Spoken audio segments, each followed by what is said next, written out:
it's Debbie Gilbert from the Business Awards Show, and I'm also the founder of the Best Businesswomen Awards and the Best SME Awards. And today I am joined by John Acton, who is the CEO and co-founder of Peer-to-Peer, which we're going to be talking all about today because peer-to-peer is an amazing support for CEOs and MDs of companies, and they run groups all over the UK. So we're going to be chatting to John all about that. We're also going to be talking about John's business journey, which after spending 30 years in corporate, he then branched out on his own in 2012, focusing on supporting businesses with their strategic thinking and planning. And from this, he also wrote a book called Pies and Pie Charts, which has literally just launched a few weeks ago. And if that wasn't enough, he also won Business Leader of the Year in Hertfordshire with the SME Awards, and then went on to win the national trophy for Best Leader in the SME National Awards. So, welcome, John. What an amazing introduction of all the things that you've been up to. Thank you, Debbie. Yeah. Gosh, I sound really impressive, don't I? Well, that's because you are, because Let's you are. let's have a live up to the intro. Oh, definitely, 100%. So, you left corporate back in 2012. So give us a bit of a sort of summary of what you did in corporate and then what made you leave that safety net of the corporate world in 2012 to branch out on your own. Okay, so very potted sort of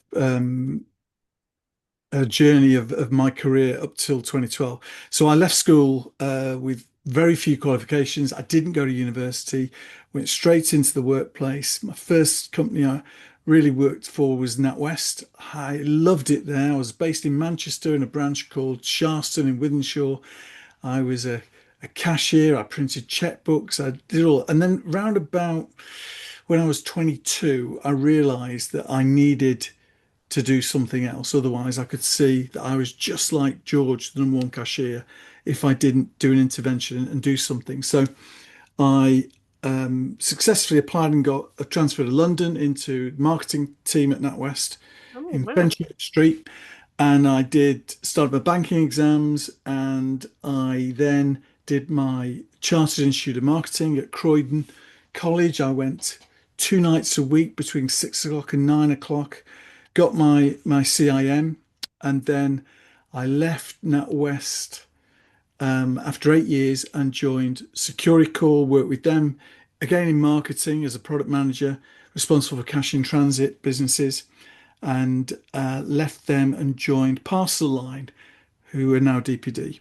And I was with DPD for 17 years. And that was probably the best 17 years I could have wished for in terms of the opportunity, the brand. Um, we acquired lots of businesses. I was invited in 2004 to go to Paris, where DPD's HQ is.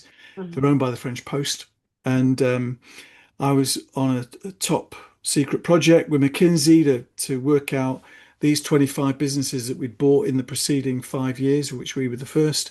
How do we make the sum of the parts to be much greater, and so on? So I then was invited to move to Paris with my family and join the senior leadership team responsible for marketing, key accounts, brand, communication, sustainability, a few other bits and pieces, e-commerce growth, and also cross-border growth. I joined the board in 2008, and um, in 2008, I brought in an American boutique consulting company called DPI. Stands for Decision Processes International.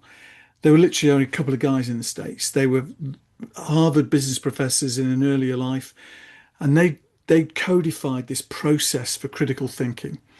They got one for strategic thinking and one for innovation thinking. And I loved it. And I thought this is exactly what we need.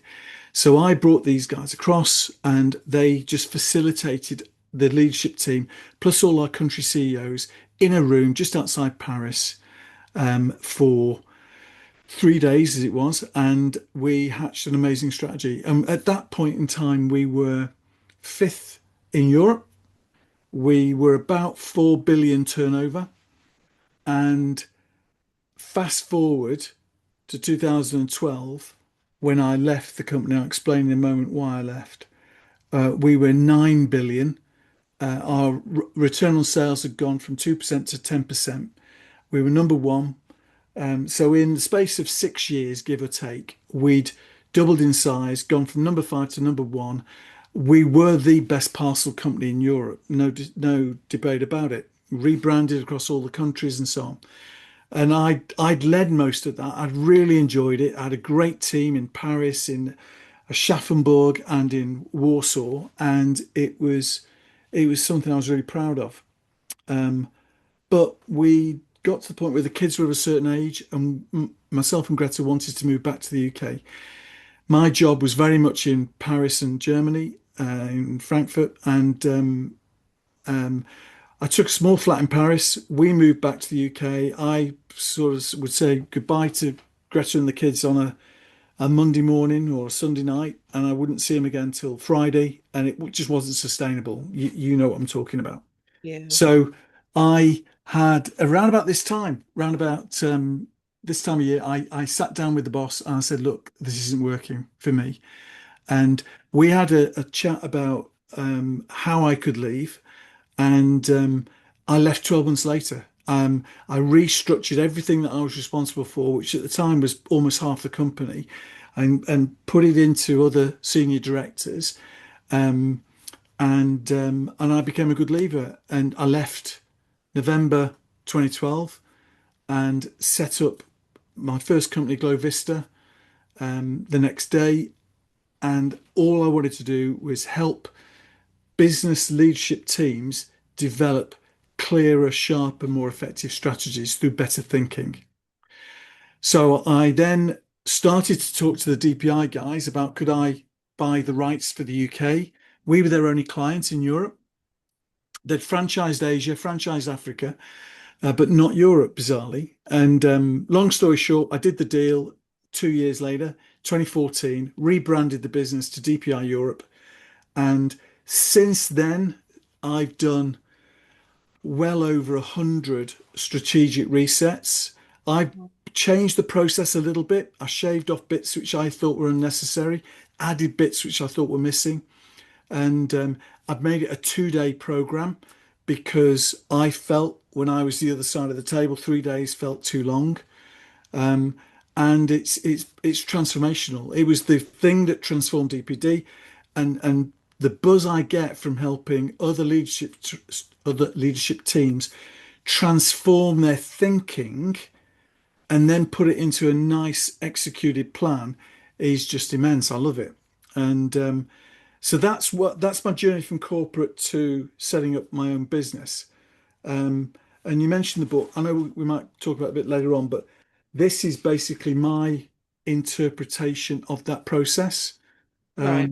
which I'll talk about maybe a bit. Yeah, we'll come back to that because from the business that you set up initially, you then started peer to peer, Yeah. which is the time I met you, I think, was when you had not long set up peer to peer and we had a conversation and it all sounded really exciting. So, talk me through that and where the idea for peer to peer came from and what peer to peer actually is and who is it aimed at? Okay. So my business partner now, Simon HC, he approached me. We knew each other from years ago Mhm. when he ran two DPD franchises in Southampton and Bournemouth. And he'd been watching what I was doing and so on with quite a bit of interest.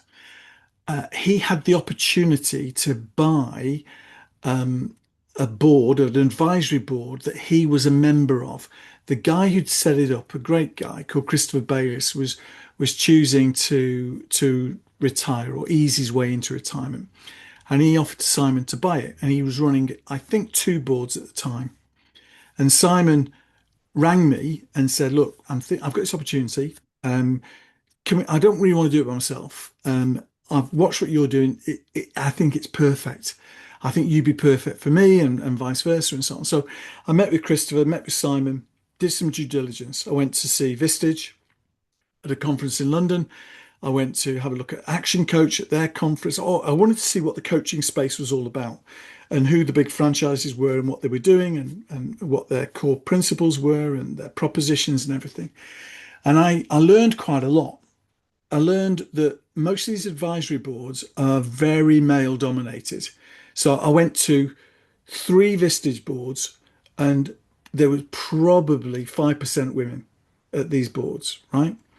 I went to Tab, bit better, but similarly, and I thought, right, if we do this, one of our principles is 40% minimum female representation, right? So we agreed to that. The next thing was it felt they were all about the money. Now, what do I mean by that?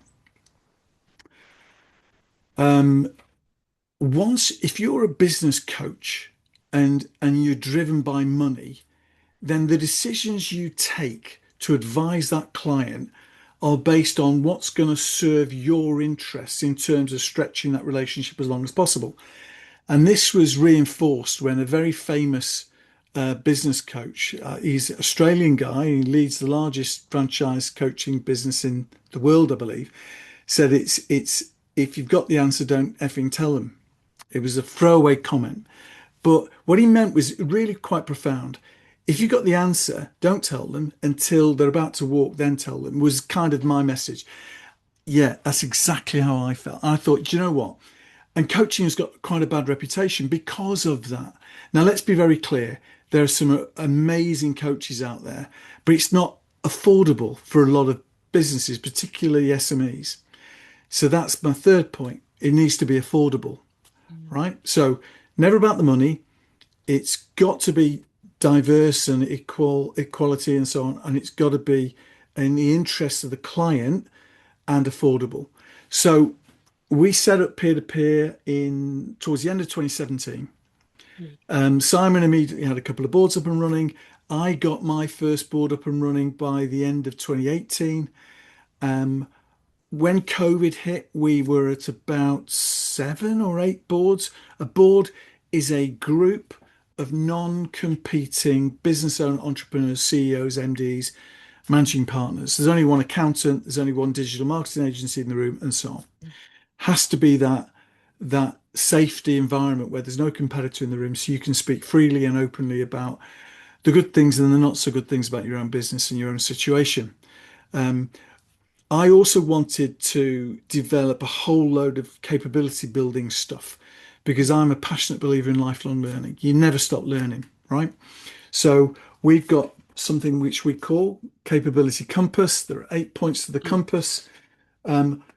To run a great business, whether it's a 14 billion turnover business or 140,000 turnover business, you've got to have good strategic thinking. You've got to have a clear growth strategy, good team and engagement, strong brand and culture. You've got to have good governance, protecting your IP, for example. You've got to understand your numbers, your finances, and the levers in your finances. You've got to have good individual productivity. And finally, you've got to have innovation. Be looking at innovation, your processes, your proposition, the way you engage with clients. So we've assembled over the last 6 years or so over 80 workbooks under those 8 compass points.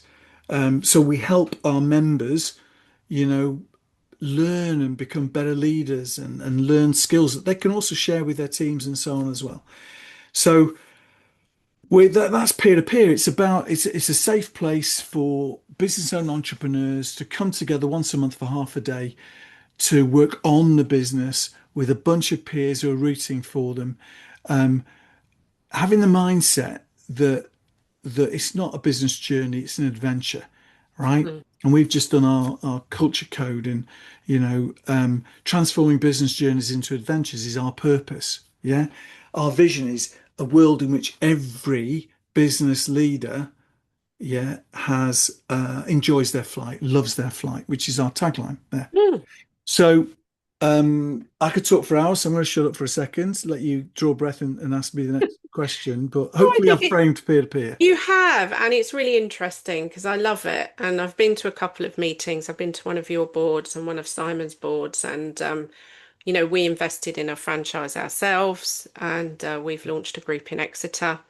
And I think you've got something really unique there because you've created a great space with a good structure and lots of information and a space where people can reflect on the things that they need to work on in their business. And all kudos to you, which is why let's talk about you won the Business Leader of the Year award at the SME Nationals.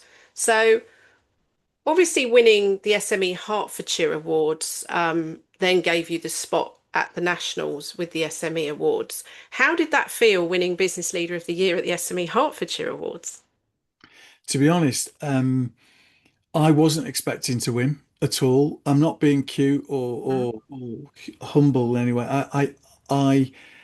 First of all, I found out when my wife told me, Greta told me that somebody had spoken to her and had nominated me because the award you had to be nominated. That one, Also, yeah. it wasn't a judging one. No. There was no entry submissions or anything like that.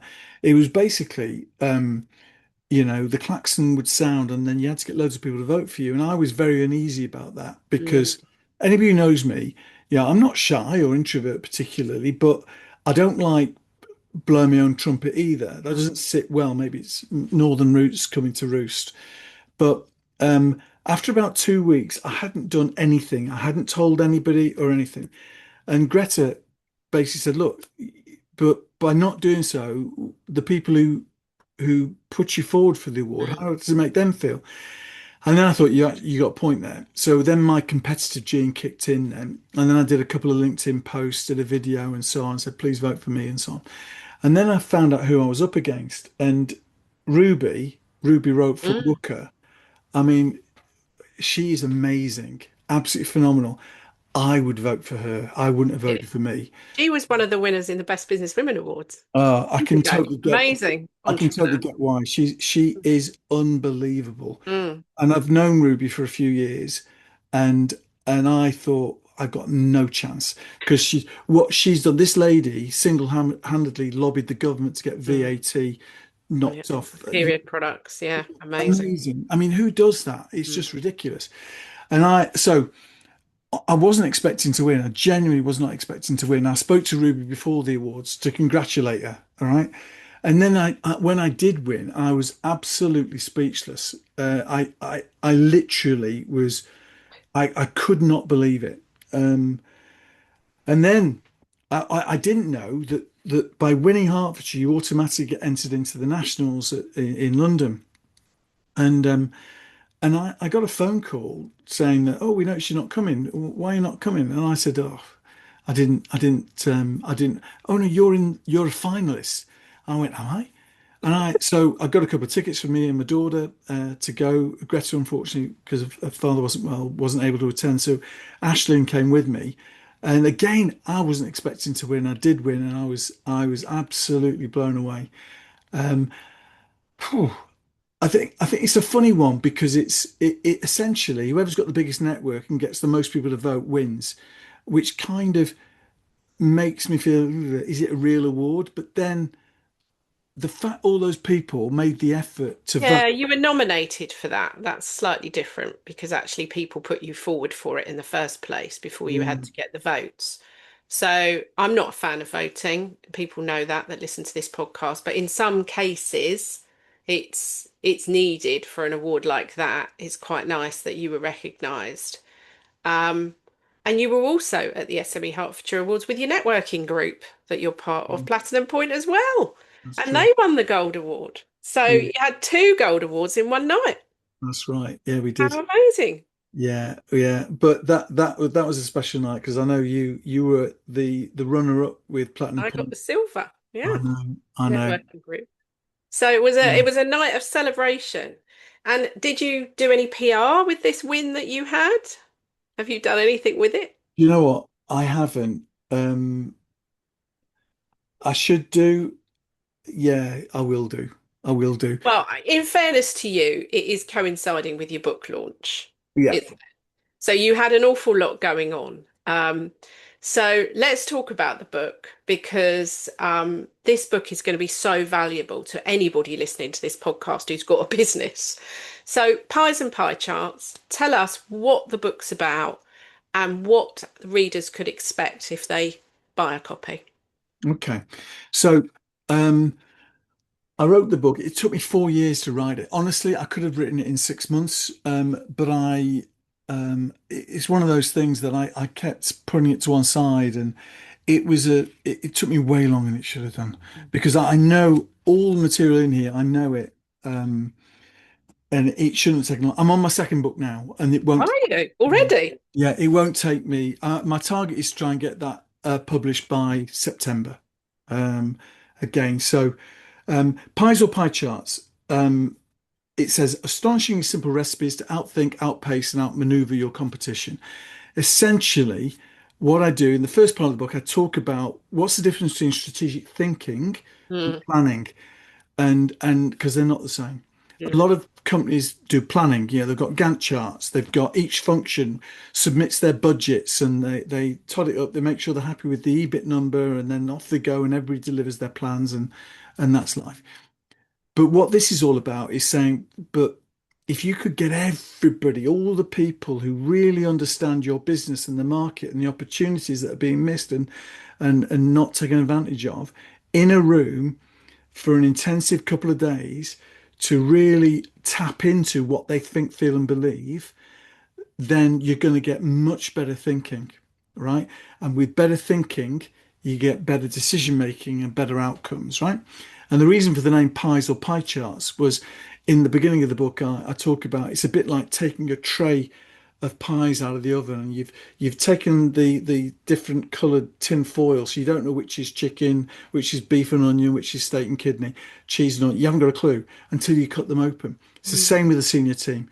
And I'm not suggesting you cut them open, but until you start talking to them and ask them what's inside, what do you really feel we should be doing, then you're clueless, really. You've got the situation where you've got maybe the CEO who's who's making all the decisions based on their own experience and their own observations. But what about all the value everybody else can bring? So the book's all about going through a very structured process, asking all the right questions, all the right times, in all the right sequence. Best example is the humble SWOT analysis. Everybody knows about the SWOT analysis, right? Everybody knows strengths, weaknesses are internal, opportunities and threats are external. Okay. And that's the way it's taught at universities and business schools. However, you cannot possibly do the SWOT analysis properly until you've done a complete competitor audit. Who are your Mm. competitors? Direct, indirect, new entrants, disruptors, and so on. Because your strengths and weaknesses are versus those competitors, right? So who are your competitors and where are they strong, where are they weak, and so on. Opportunities and threats are versus today, but mostly what's coming over the hill right at us in the next 2 to 3 years. So you need to do a future business arena assessment. And we've got 12 areas that you look at. It's all in the book. So what Mm. I'm saying in the book is don't do your SWOT analysis until you've done this, this, this, and this. Okay. Mm. That's one simple example. But the book, what I've done, Debbie, which I'm particularly pleased about, and I got the idea while I was walking the dog, listening to podcasts, because I tend to listen to podcasts like yours and books on Audible, um, because I do, because I'm always moving. So Mm. at the beginning of the book, I've got QR codes, just like that one there, Mhm. beginning of every chapter, Mm. right? And that QR code launches a video of me explaining the concepts of that chapter and why it's important. So, in theory, you could read the book through your mobile phone in about 40 minutes in terms of just scan all the videos, watch the videos, and so on. But obviously, if you want the detail, then read the copy. So, I think that's a little bit different as well. Yeah, and I think that addresses the different learning styles. And Absolutely. certainly when I start off by skim reading a book and then I look down the list of contents and maybe hone in on various things. But what I realised with your book is really the best way to do that, to use your book is to do a deep read through the whole book and watch the videos and then go back and I use my trusty little post-it notes and I put them through the book the bits that I want to get back to, the areas that I feel I need the most help and the most support and ideas and can come back to that, at different points. So I really, really liked it. I'm now doing my deep read. So that's brilliant. And you've had well, we were at Chewton Glen the other week and you were giving out your book and signing your copies and things. So are you going to tell us what the second book is about? Are you allowed to share? Yeah, it's actually when you get to the back of the book, it's on the last page. Oh. So, my second book is I'm probably going to call it Rock Your Cradle, right? Oh. The important word is cradle. Cradle is an acronym, and I've trademarked it. Stands for Create, Assess, Develop, Launch, Expand. Oh, And it's all about how do you um, bake into your organization creativity, innovation thinking across all the organization. Um, so it's something I feel passionately about, something that I've done a lot of work when I was at DPD and since then with clients. Because innovation, most people think innovation is all about new products and services.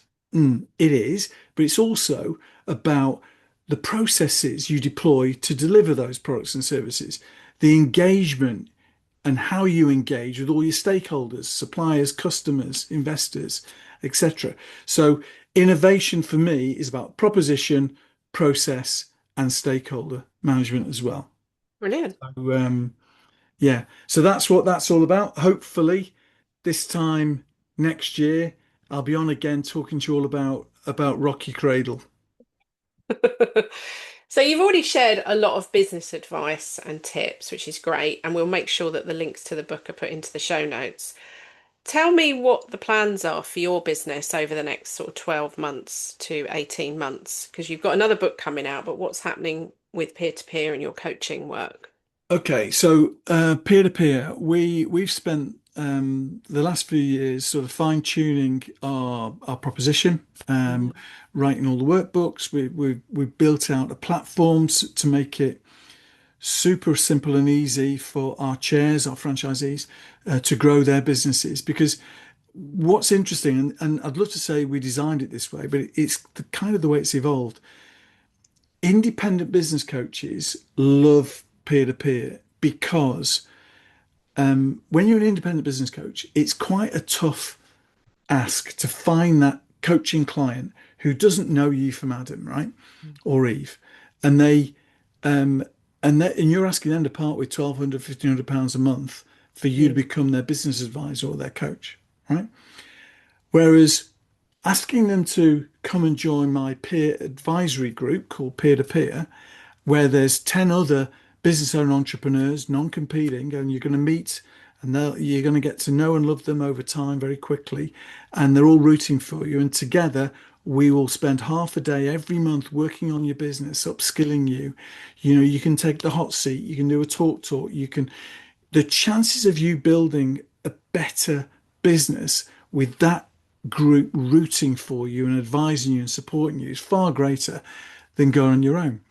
And if mm, you're an independent business coach, setting up a couple of peer boards, where you've got maybe 20 members, 10 on each, you will, from time to time, coach some of those. So I'm coaching five of my 20 board members.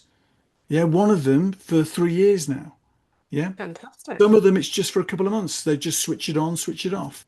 So um, our plan now over the next couple of years is to double in size and double in size again. So we're currently at about 28 boards at the moment. Furthest north is Sheffield, furthest west is Exeter. It's you guys. Um, we've got a lot of boards in the south coast, so Hampshire, Dorset area. We've got some popping up in London. I'm opening a board in St Pancras in February. Our plan is to have all the white spaces, Manchester, Liverpool, Cardiff, Glasgow, Edinburgh. There's loads, Peterborough, loads of cities we're going to go Mm. for. So hopefully 2 years from now when we're talking, we have 100 boards all over the country. That's my plan for the next couple of years. Right. And let's talk about Surge because Surge is another product that peer-to-peer do, Yeah. and that's aimed at more the solopreneurs or the businesses with maybe a small team. So talk me through Surge and what that's about. Yeah, so I launched Surge myself about 12 months ago here in Hertfordshire. And the reason for that was when I was out networking or meeting people at Hearts Chamber or St Albans Chamber, they were often too small for peer-to-peer. Peer-to-peer typically sort of 500,000 to 50 million. It's that kind with few outliers, but it's £300 a month. And in the room, on average, they're about 4 or 5 million turnover businesses, roughly that Mm, size. But there's a huge number of SMEs. 90% of SMEs turn over less than 200,000, right? mm, yeah. So we set up Surge. Now, Surge is quite different, but similar, but it's very different as well, in that it's a rinse and repeat 2 year cycle. Think of a route master bus. You can jump on and jump off whenever you want. Mhm. A surge group can be 20, 30 people in number, right? It's more training based, Mm, right? So visualize a golf club with 30 people in the room sat on 6 tables. And we have each month we build the skills that the guys and ladies have in the room. So, for example, we start off with the first session is all about what is the pain I resolve? What's the pain my product or my service fixes out there?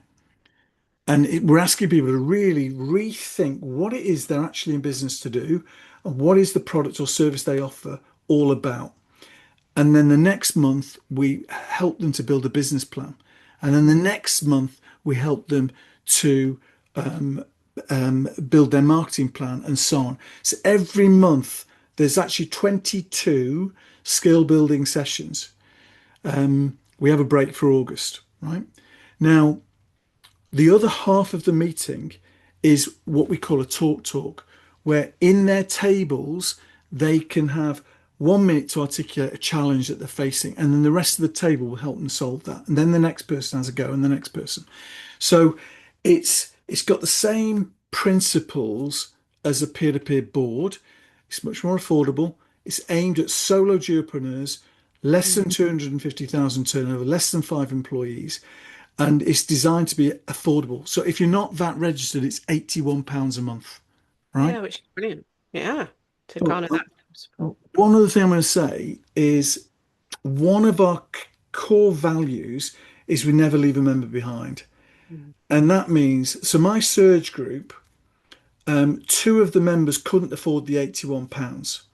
So I said, not a problem. You can come for free, okay. right? Because I've got 10 other members who were paying, and that's fine. And it's the same in our boards. If a board member hits a bump in the road, they lose a massive client, the cash flow's compromised, we never will ask a member to leave the group if they can't afford it. We ask them to stay, and it's confidential between me and them or our chair and them. And because we've got revenue coming in from the others, it doesn't matter. Mm, And that's so important to us. And that's what I think will hold us in good stead. And that's why I think our chairs love being part of this thing we're creating, mm, because we're doing it for all the right reasons. And it's not just talk, it's absolutely nailed into or baked into our culture and who we are. mm. That's amazing. And I think that kind of rounds the podcast off nicely, really, because that is all about the support and the help that you've given so many people so generously and continue to do so through Um, your peer-to-peer, your surge groups, and your book now, which is yeah. amazing. So thank Thank, you for joining me today. no, thanks for inviting me. If anybody wants to either interested in becoming a chair or becoming a member, just go to the peer-to-peer.global and just contact us. We And are going to make sure all your details are in the show notes. And there will be a link to John's book, Pies and Pie Charts, which is available on Amazon and all good bookshops. So thank you for joining me today, John. I wish you every success for the future, and I'm sure we're going to be seeing you on more award stages, collecting more Mm. awards in the future. And I wish you every success. Thank you. Thank you, Debbie. Thank you.